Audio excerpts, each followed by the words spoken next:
Laurent Assouli, la révolution silencieuse de la sobriété s'immisce dans de nombreux pans de nos vies. L'ethnologue constate dans une tribune au Monde, le décalage entre l'appel à la consommation et à la croissance, et les comportements, de plus en plus nombreux, visant à ralentir son mode de vie et son activité professionnelle.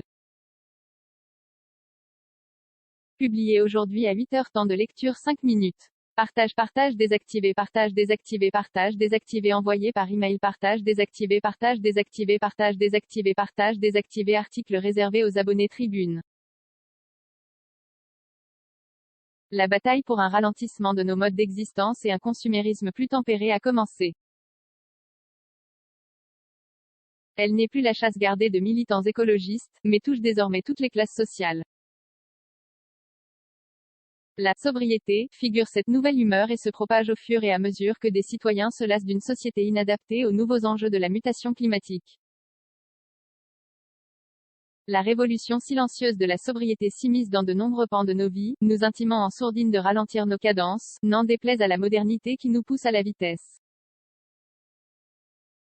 La sobriété incarne ce coup de frein à nos consommations, ce ralentissement de nos modes d'existence qui libère un nouvel horizon où la performance et la réussite à tout prix ne sont plus les signes inconditionnels de nos imaginaires de vie réussie. Que de chemin parcouru depuis l'ascétisme de quelques aficionados du plateau du Larzac dans les années 1970, sous l'œil goguenard de la société de l'époque.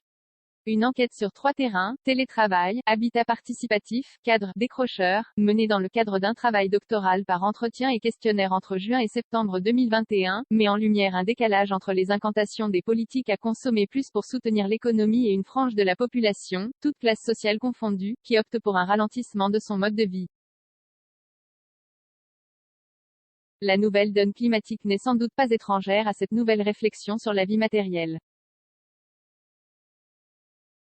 Le dernier baromètre de l'Association nationale des directeurs des ressources humaines, ANDRH, de juin 2021 souligne que près de 3 employeurs sur 10 sont confrontés au déménagement de leurs salariés depuis l'avènement du télétravail, marqueur d'une nouvelle sobriété. Des espaces de solidarité des télétravailleurs, majoritairement trentenaires, quittent Paris pour migrer vers des lieux plus proches de la nature, loin du tumulte de la ville, d'autant plus que ce devenir urbain leur semble peu conciliable avec des projets d'enfants.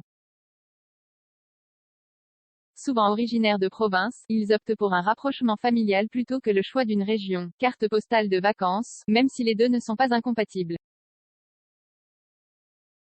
Ce renouement avec la terre de son enfance et la famille élargie construit des espaces de solidarité qui, selon leur dire, adoucit et ralentit leur mode de vie. Improviser une garde d'enfants, entreprendre des travaux dans son nouvel habitat devient plus aisé grâce au jeu des solidarités familiales et un voisinage que la grande ville avait en partie évincé, même si le tableau des retrouvailles avec le clan n'est pas exempt de tensions. 57,34%.